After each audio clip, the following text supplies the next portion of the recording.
할렐루야. 방해 속에서도 전진하는 믿음이라는 제목으로 하나님 말씀 함께 나누도록 하겠습니다. 우리 곁에 계신 성도님들 사랑합니다, 축복합니다. 이렇게 먼저 한번 인사하겠습니다. 사랑합니다, 축복합니다.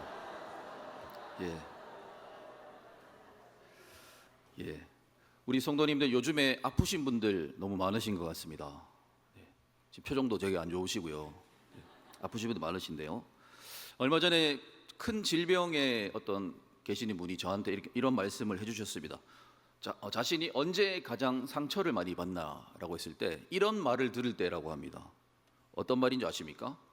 질병이 오히려 하나님을 만날 수 있는 기회예요 라고 말하는 사람이 제일 밉답니다. 그 기회 자네에게 양보하겠네 이렇게 생각을 했다고 합니다. 저는 성도님 질병을 놓고 기도할 때 제가 꼭 하는 기도가 있습니다. 기도의 내용이 있습니다. 혹시 기억나실지 모르겠습니다. 사람의 생명이 사람의 손에 있지 않다. 사람의 생명이 하나님의 손에 있다. 사람의 죽고 사는 그것을 사람이 결정하는 것이 아니고 하나님께서 결정하신다. 혹여라도 의사가 환자분 죄송합니다, 앞으로 3개월 남으셨습니다, 6개월 남으셨습니다라고 말한다 할지라도 절대로 낙심하지 말고 그 이야기를 들었을 때 곧장 교회로, 다른 데 가지 말고 교회로 달려가서 하나님 앞에 더 간절하게 기도하자. 기도할 때 그냥 기도할 것이 아니라 내가 왜 살아야 되는지 하나님 앞에 그 합당한 이유를 놓고 기도하자. 그러면 주님 살려주시면 이제 내가 나를 위해 살지 않고 주를 위해 살겠습니다라고 기도하자. 그러면 하나님이 살려주신다 라는 기도 제목인데요, 제가 이렇게 기도하는 이유가 있습니다. 저희 어머니가 이렇게 해서 살았거든요. 살아나셨거든요. 사람의 겨드랑이에 48개의 임파선이 있다고 합니다. 그 중에 30개 이상이 전이가 돼서 암세포가 넘어가서 그 당시에 의사 선생님이 너무 심각해서 당장 몇 달 안에 돌아가실 수도 있다라고 의사가 저희 어머니의 생명을 결정하셨습니다. 제가 정말 살아생전에 그렇게 열심히 기도했던 적이 없었던 것 같습니다. 지금 15년이 지났습니다. 아멘 한번 해주십시오. 좋은 이야기 했지 않습니까? 15년이 지났습니다. 의사의 판정대로, 진단대로 되지 아니하고 저의 기도대로 되었습니다. 하나님이 살려주셨습니다. 그래서 저는 질병에 관련해서는 특별한 간증이 좀 있습니다. 저는 어떤 방해물도 기도로 이겨낼 수 있다는 믿음이 있고 간증이 있습니다. 물론 저 개인의 어떤 주관적인 간증일 수도 있지만은, 그러나 우리 사랑하는 성도 여러분, 지금 그런 거 따질 때가 아니지 않습니까? 지금 사람의 생명이 왔다 갔다 하는데 그것이 누구의 경험이건 주관적이건 객관적이건 그런 거 따지지 말고 지금 빨리 기도해서 살아나야 되는 것이 더 급하지 않습니까? 심지어 제가 기억이 납니다. 담당 의사분과 상담을 하는데 의사 선생님이 이렇게 물으셨습니다.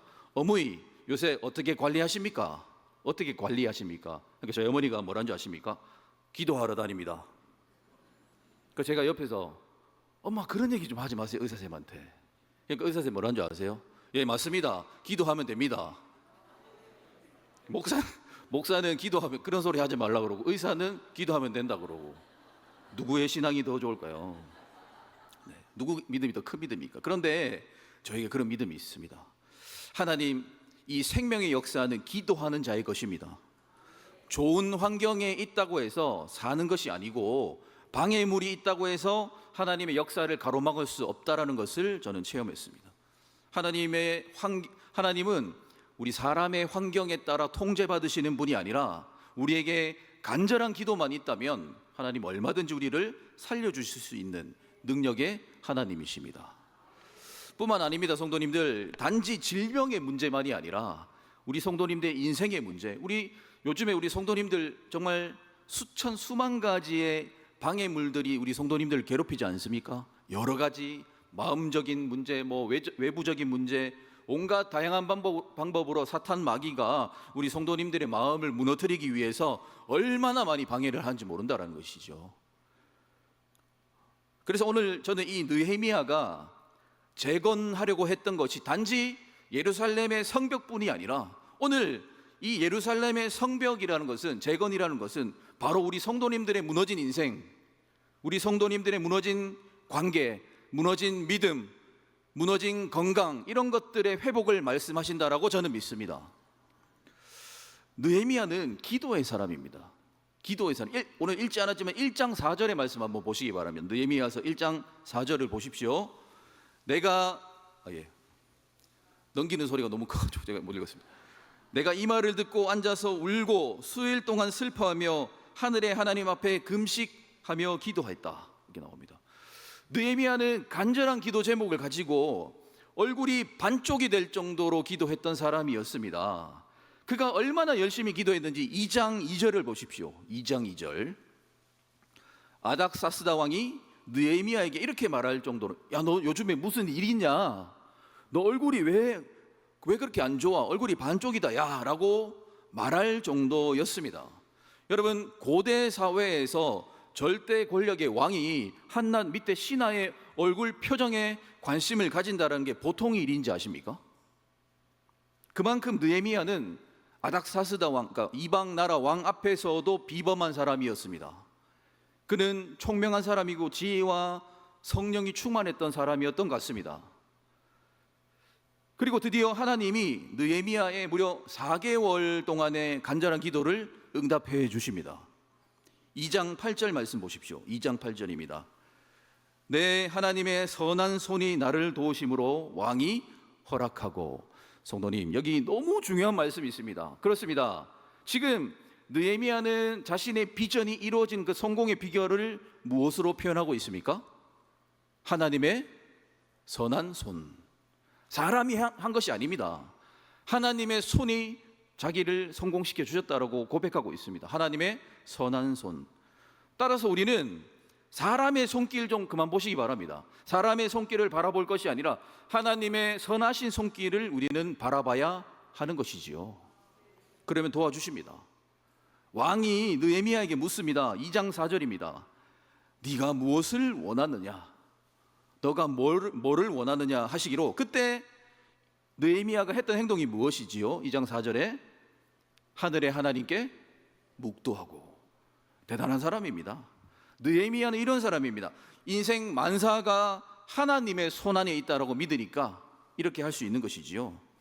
그러니까 이 순간에도, 이 짧은 순간에도 먼저 하나님께 묵도합니다. 자기 뜻을 말하는 것이 아니고 주의 뜻을 물어봤다라는 것이죠.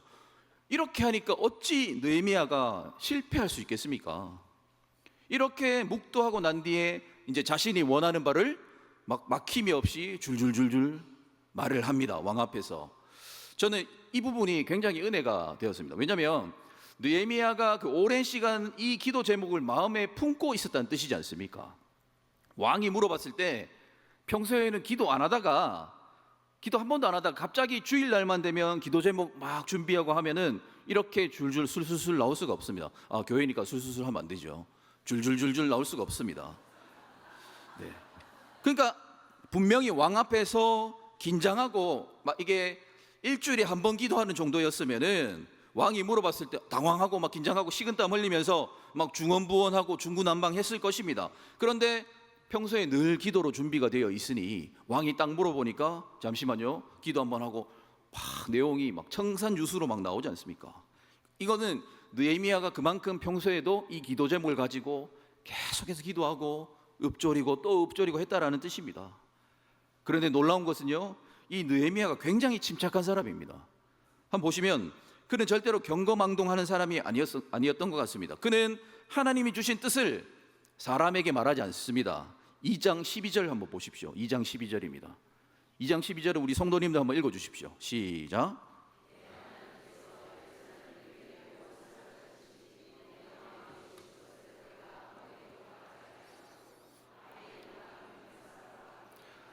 그렇습니다. 느헤미야는 가장 먼저는 그 지역을 기도하면서 탐방하면서 충분히 영적으로 준비하는 시간을 가집니다. 그러고 난 뒤에 사람들에게 말해줍니다. 그렇습니다. 사람에게 먼저 말하지 않습니다. 하나님께 먼저 알리면, 하나님께서 준비하신 그 마음을 품고 먼저 기도하면 하나님께서 사람들에게 자연스럽게 가장 적절한 시기에 가장 지혜로운 방법으로 알려지도록 하신다라는 것이죠. 자, 그런데 놀라운 것이 뭔지 아십니까? 이렇게 철저하게 기도로 준비함에도 불구하고 방해하는 사람들이 나타납니다. 방해자들. 우리 성도님들 좋은 뜻을, 영적인 뜻을 품으시면 사방팔방에서 다 도와주는 것이 아닙니다. 분명히 우리는 너무 신실하게 진실한 기도 제목을 품고 기도하고 있는데 그것을 못마땅하게 여기고 뒤에서 돌을 던지는 사람들이 있다는 것이지요. 느헤미야를 방해했던 사람들 3명입니다. 크게 3명인데 원래는 방해자들의 이름도 가르쳐 기억해 줄 필요도 없거든요. 괘씸하니까.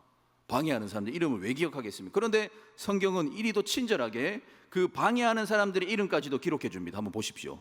사마리아 총독 산발랏, 암몬 사람 도비야, 아라비아 사람 게셈. 참 이름도 진짜 희한한 것 같습니다. 예. 산발랏, 머리를 산발을 해가지고 막 다니는 그런 사람 아니겠습니까, 여러분? 그런데 성경은 왜 이렇게 방해하는 사람들의 이름, 쓸데없는 이름까지도 기록하고 있는 것일까요? 여기 이유가 있습니다. 느헤미야 3장에 보시면 성벽 재건에 참여한 사람들이 쭉 등장합니다. 정말 각계각층의 여러 사람들이 등장하거든요. 거기에는 제사장도 있고 일반 백성도 있고 금세공업자도 있고 향품 제조업자도 있고요, 상인도 있고 정치인도 있고 지도자도 있고 여성들도 있었습니다. 여러 사람들이 다 모여서 같이 일을 했습니다. 그리고 그 가운데 이 방해하는 사람들의 이름이 있다라는 것, 이 무슨 의미일까요? 로마서 8장 28절 말씀, 모든 것이 합력하여 선을 이루느니라. 아멘입니다. 하나님의 일은 정말 우리가 알 수 없는 다양한 방법으로 이루어진다라는 것이지요. 우리 생각만으로 되는 것이 아니라 우리가 생각할 때는 잘 될 것 같지만 안 될 수도 있고, 우리가 생각할 때 잘 안 될 것 같지만 잘 될 수도 있고, 우리가 생각할 때 마음 맞는 사람들끼리 모이면 성공할 것 같은데 꼭 그렇지도 않더라고요. 또 마음 안 맞는 사람끼리 모이면 뭔가 사고가 날 것 같은데 오히려 더 잘 되기도 하고 그렇습니다. 오히려 우리는 알 수가 없죠. 하나님이 어떻게 일하실지 우리는 알 수가 없다라는 것입니다. 그렇습니다. 하나님의 일은 하나님의 방식대로 될 것입니다. 하나님은 좋은 일도, 우리 성도님들의 좋은 일도 혹은 나쁜 일도 전부 이용하셔서 우리 성도님들에게 은혜를 주실 수 있는 능력의 하나님이십니다. 느헤미야가 이런 우여곡절 끝에 드디어 예루살렘 성벽을 재건을 하려고 하는데 이 방해하는 사람들을 보십시오. 오늘 본문입니다. 오늘 4장 1절에서 3절입니다. 제가 읽겠습니다. 산발랏이 우리가 성을 건축한 다음을 듣고 크게 분노하여 유다 사람들을 비웃으며 자기 형제들과 사마리아 군대 앞에서 일러 말하되 이 미약한 유다 사람들이 하는 일이 무엇인가? 스스로 견고하게 하려는가? 제사를 드리려는가? 하루의 일을 마치려는가? 불탄 돌을 흙 무더기에서 다시 일으키려는가? 하고 암몬 사람 도비아는 곁에 있다가 이르되 그들이 건축하는 돌 성벽은 여우가 올라가도 곧 무너지리라 하더라. 이 산발랏이 머리 산발을 해가지고 도비아와 조롱을 하는데 이들의 그거는 단순한 비웃음이 아니고 느헤미야와 유대인들의 영적인 사기를 떨어뜨리는 그런 계략을 짜고 있습니다. 영적 사기를 떨어뜨리고 기를 죽이는 것이죠. 더 나아가서 그 공사를 중지시키려는, 그러니까 전형적인 사탄의 방법이죠. 열심히 하는 사람 괜히 옆에서 뭐라 그래가지고 사기를 떨어뜨리고 낙심하게 하고, 잘하는 사람 괜히 한마디에서 쓸데없는 소리 해가지고 그 팀을 해체시키고 중지시키고, 이거 전부 다 사탄의 방식 아니겠습니까? 이 산발랏이 머리를 산발을 해가지고 도비아하고 막 조롱을 하는데 뭐 성벽을 재건한다고? 참 잘하겠다. 그래봐야 부실공사하겠지. 여기 나오죠. 여우 한 마리 올라가면 무너질 그런 부실공사하겠지. 이렇게 비웃는 것이죠. 마치 우리의 인생을 조롱하듯이 우리 성도님들의 인생이 절대로 회복될 수 없을 거라고 조롱합니다. 아, 웬일로 기도하네? 저러다가 말겠지. 기도 잘하는 사람한테 그런 말을 왜 하겠습니까? 응원해줘야 되지 않습니까? 사탄은 사기꾼입니다, 여러분. 사단은 사기꾼입니다. 거짓말쟁이입니다. 부실공사가 아닌데 부실공사라고 허위 사실을 유포하는 것입니다. 이 증거가 있습니다. 왜냐하면 고고학적으로 이때 느헤미야가 재건한 예루살렘 성벽의 두께가 밝혀졌습니다. 얼마나 된 줄 아십니까? 2m 74cm 무려 두께만. 아주 튼튼하죠. 여러분, 여리고 성벽이 두께가 얼마나 되는지 아십니까? 예, 아무도 모르시죠? 2m입니다. 그 탱크가 와서 대포를 쏴도 무너지지 않는다는 여리고성, 오늘날에 그 성도 2m였는데 지금 예루살렘, 느헤미야의 예루살렘은요 2m 74cm입니다. 그러니까 이 사탄은 거짓말쟁이입니다. 부실공사 아닙니다. 얼마나 튼튼한지 모른다는 것이죠. 그러니까 이 사단의 거짓말을 해가지고 이 산발랏이 머리를 산발을 해가지고, 죄송합니다, 한 번만 하겠습니다, 거짓말을 한 것입니다. 절대로 안 무너지는 말씀 위에 굳건히 서 있는 우리의 인생을, 우리 성도님들의 인생을 부실하다, 허약하다라고 거짓말로 우리를 무너뜨리려 하고 있습니다. 절대 속으면 안 됩니다. 그렇습니다. 방해하는 자들은요 결국에는 밝혀지게 되어 있는 줄로 믿습니다. 그런데요, 오늘 말씀을 정리하겠습니다. 더 놀라운 것은 이런 상황에서의 이제 느헤미야의 태도를 한번 보시기 바랍니다. 느헤미야는요 적들의 조롱에 직접 감정적으로 대응하지 않고 하나님께 기도합니다. 하나님께 이 적들의 악행이 그들 자신에게 되돌아갈 수 있도록 해달라고 오히려 기도를 합니다. 느헤미야의 기도는 저주하는 기도로 보일 수 있지만은 그렇지 않습니다. 이 기도는 하나님의 정의, 하나님의 공의를 구하는 기도입니다. 4장 4절과 5절 한번 보시기 바랍니다. 4장 4절 5절 우리 성도님도 한번 읽어보겠습니다. 시작. 우리 하나님이여 들으시옵소서. 우리가 업심여김을 당하나이다. 원하건대 그들이 욕하는 것을 자기들의 머리에 돌리사 노략거리가 되어 이방에 사로잡히게 하시고 주 앞에서 그들의 악을 덮어두지 마시며 그들의 죄를 도말하지 마옵소서. 그들이 건축하는 자 앞에서 주를 노하시게 하였음이니이다 하고, 놀라운 기도입니다. 자신이 직접 주를, 이 대적을 물리치려 하기보다는 하나님께 기도하고 하나님께 도와달라고 요청함으로써 하나님의 일하심을 보고 싶은 것이죠. 그래서 자신의 믿음이 그 일하심을 보고 더욱 견고해지기를 큰 그림을 그리는 것입니다. 요즘 말로 설계하는 거. 내가 직접 하지 않고 하나님께서 하시기를 간청하여서 하나님께서 일하시는 것을 내가 보고 내 믿음이 더 견고해지는 것을 계획하는 아주 지혜로운 사람이 느헤미야였습니다. 원수들의 조롱과 모함과 반대에도 감정적으로 그렇게 하지 않고 이성적으로 현실을 냉정하게 직시하면서 기도하면서 하나님께서 이 일에 개입하여 주시옵소서라고 기도합니다. 대단한 사람입니다. 바로 이런 모습이 방해하는 자들 앞에서도 전진할 수 있었던 비결이 되어지는 것입니다. 그런데요, 또 놀라운 장면이 등장합니다. 이렇게 방해를 많이 받고 어려움을 많이 받는데 그 순간에 사람 의지 안 하고 하나님 의지하니까 어떤 일이 일어나는지 한번 보십시오. 6절의 말씀입니다. 6절 한번 읽어보겠습니다. 시작. 이에 우리가 성을 건축하여 전부가 연결되고 높이가 절반에 이르렀으니 이는 백성이 마음들여 일을 하였음이니라. 아멘. 느헤미야의 이 신실한 모습을 보고 유다 백성들이 감동을 한 것입니다.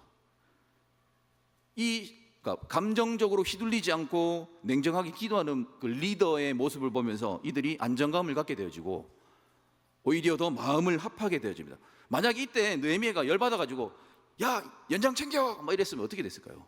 전쟁 시작이야 이렇게 했으면 전부 다 거기 휩쓸렸을 것인데 다 영적 리더가 먼저 하나님한테 다 기도하니까 그 같은 동포들까지도 우리도 기도하자.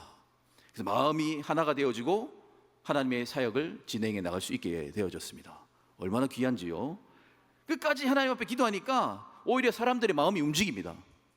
사람한테 도움을 요청하는 것이 아니라 끝까지 하나님한테 기도하니까 오히려 사람의 마음까지도 하나님께서 움직여 주셨습니다. 느헤미야의 이런 신실함과 하나님의 도우심의 이 환상적인 콜라보레이션, 영어가 나오니까 또 아무도 안 오시겠어요. 그래서 우리는 성도님, 방해물이 우리 성도님들의 인생의 앞을 가로막는다 할지라도 신실하게 전진하시면 하나님이 그 일이 되게 하실 것입니다. 성도님, 이 말씀을 믿으시면서 주님만 바라보십시오. 주님의 선한 손이 우리 성도님들의 인생을 이끌어 주시기를, 그렇게 기도하시는 저와 여러분이 되시기를 주님의 이름으로 축복합니다. 아멘.